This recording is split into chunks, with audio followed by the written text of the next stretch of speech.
welcome to Kaya Chronicles. I'm here with my intro to let you know what took me so long to come back to YouTube and what did I go through the last year that made me delete all my YouTube videos. Okay, let's get started. Yeet!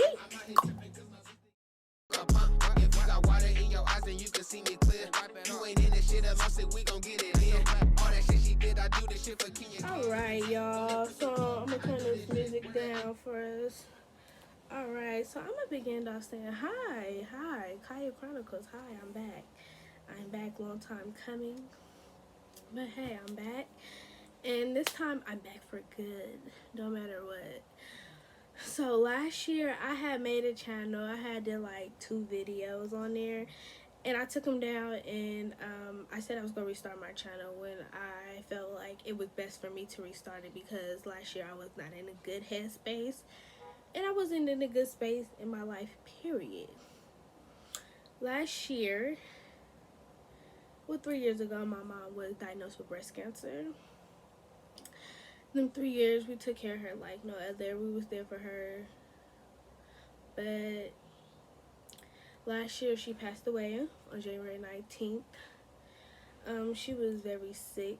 Her breast cancer, she had got her breast removed. Her breast cancer had spread it to her bones all over her body. So I think she knew more than what she told us, but that's as much as we know. And a couple months later, after they told her that she had passed away, and yeah, so we just been going through a loss of a mother, which was my best friend, my ace boon coon. When I tell you she had my back, she was really like a mother figure. She really like helped us do a lot. People said we used to get baby, but I'm gonna tell y'all, get baby while y'all could, cause this life, this stuff called life is not no joke, period.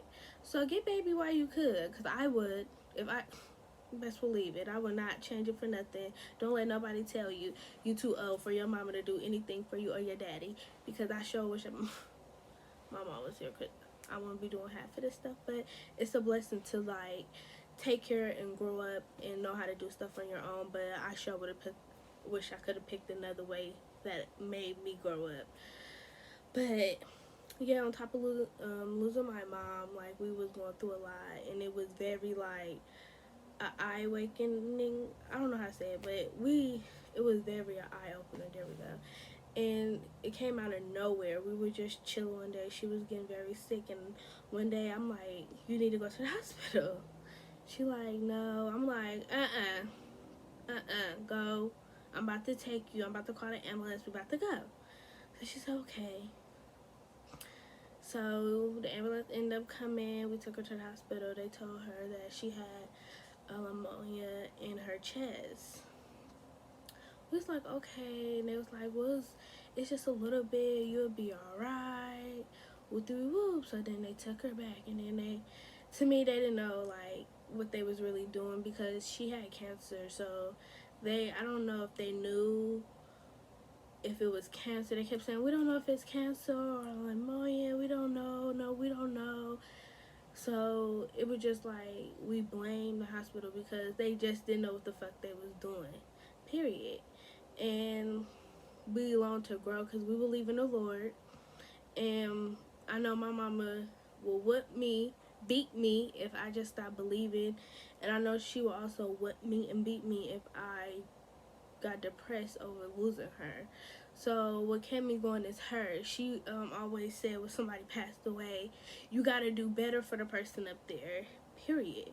So I just tried to do the best, like stay on a narrow straight road and be good, even though I had some hiccups. But like after losing my mom, I was going through so much and ended up having a miscarriage, which had really took a toll on my body.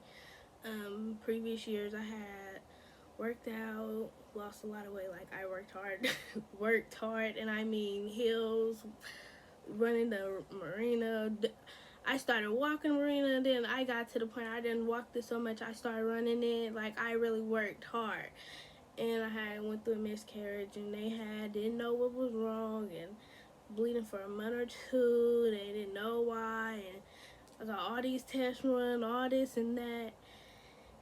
They had me on so much medicine and in and out, and I was like, and one of the medicine had steroids in it, and I had to take it for a couple of months. So all that like was getting me back to being the old me, I say, because I love my fat ass. I love my fat waist, period. I'm a fat girl for life. Even if I get skinny, I love my fat women, like, period. That's where I come from. But I was going through that. I had ran into a grandmother of mine. You know, some grandmothers will never change. So mine, was like, girl, you been eating good. What you doing?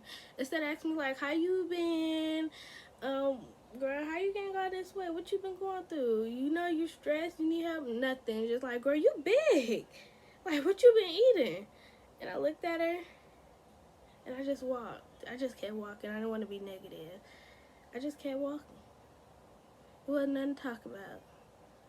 Cause what I wanted to say was not nice. So I just kept walking.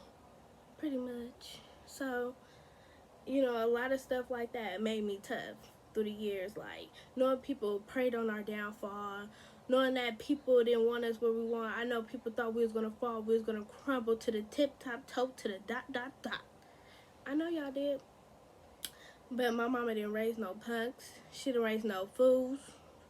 She made sure we knew. When she left, we knew basics. We knew the basics. We knew how to pay some bills. We knew how to take care of each other. We knew how to cook. And we knew how to love each other through whatever. I don't care. We'd argue in an hour, 20 minutes, we'd be back where we left off. Like, we don't argue for too long. I love my family. So, well, I love most of my family. I'm not even going to go there. I ain't going to go there, y'all. But, yeah. So, over there, we had moved out our house that was in the crest because it was owned by a slumlord, and it was a lot of money for the rent, and they wasn't doing their job, so we had went to court, won that, moved out, because she wanted to put an eviction on our name, but it wasn't happening, so we didn't get one, and we left, and she left, and that was that. And so we was living with my auntie for a while in Vallejo, and we was like, we're tired of living with people.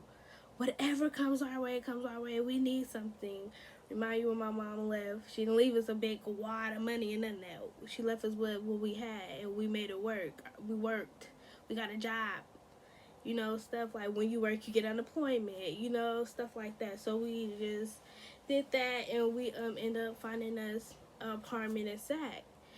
I'm telling you, it didn't have what we had at first, a 4-bedroom house in the Crest, but it had one, and we was tired of living with everybody else, so we comfortable enough to be where we wanted to be, and it was just me, my sister, and my granny, and we're fine, we're comfortable, you know. So we stay in Sac in a 1-bedroom apartment, doing us, stacking up, and we're gonna look for an apartment soon. We looking right now because even though we love each other, it's getting small. At first it was okay. Now we like, all right, we here, we conquered. Let's conquer some more. So people keep saying, y'all about to move again? Yeah. We never stayed this close to each other. We always had our own bedroom, pretty much. Me and my sister share, but all of us, no. Even though I be in my own room by myself and they both be in the living room. But we still just, everybody need their own, period. And we wasn't raised like that. You got the money, go get it, period. So we just was building our credit. Mine is there, hers is there, so we ready to look for another apartment or another house with 3 bedrooms where we could live comfortably. Somewhere in Sac, somewhere, don't matter. But yeah, so we just stay strong out of, to be strong when you lose someone like that, you have to be very strong. You have to let, a lot of stuff gonna bother you. A lot of people's gonna bother you.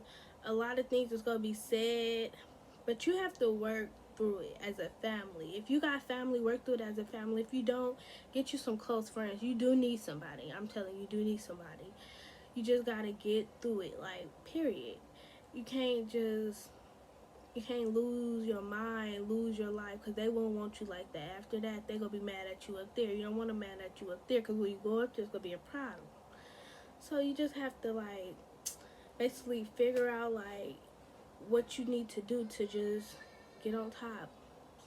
I got some game plans this year. I'm just trying to be the best I can be.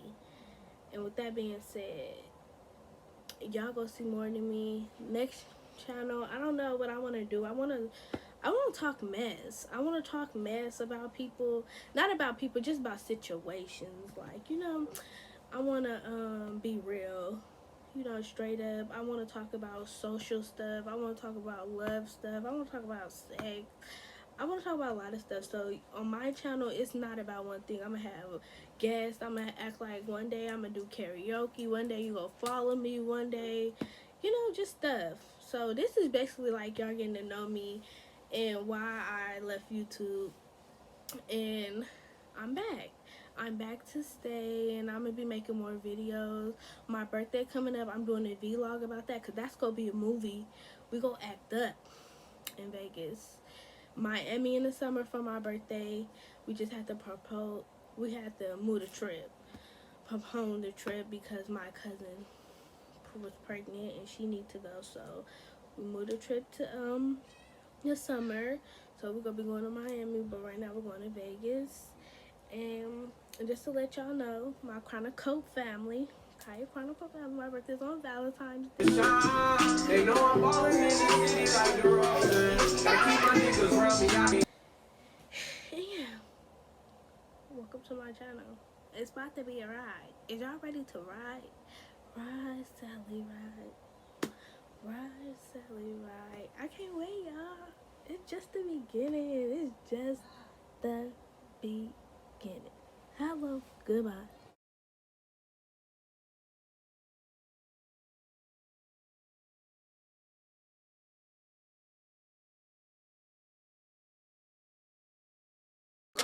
If you got water in your eyes, then you can see me clear. You ain't in this shit alone, so we gon' get it in. All that shit she did, I do this shit for Kenya kids.